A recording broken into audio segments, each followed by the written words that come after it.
স্বজনহারা মানুষের মাতমটা যে কতটা হৃদয় বিদারক হতে পারে তা আমি দেখেছিলাম ২০১০ সালের ৩ জুন নবাব কাটরার নিমতলিতে।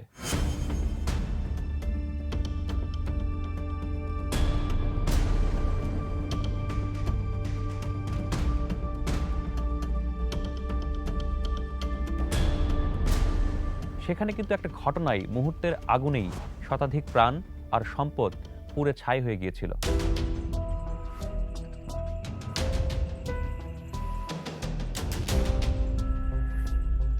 পুড়ে যাওয়া মানুষের যে যন্ত্রণা সেটা কিন্তু আসলে কোনোভাবেই বলে বোঝানো সম্ভব না।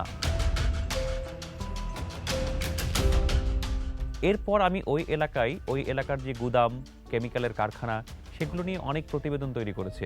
আমি নিশ্চিত করে বলতে পারছি না যে আমার রিপোর্ট দেখার পরে কর্তৃপক্ষ ওই এলাকার কোন একটা বাসা থেকে গুদাম সরিয়েছে কিনা। তবে আমি এটা বলতে পারি যে আমার রিপোর্ট দেখে অন্তত কিছু মানুষ সচেতন হয়েছে, কিছু মানুষ জেনেছে যে আসলে এগুলো সরানো খুব জরুরি। কারণ এগুলো যদি না সরানো হয় আজ অথবা কাল এই আগুনে তিনি, তার সন্তান অথবা পরিবার যে কেউ আসলে প্রাণ হারাতে পারেন।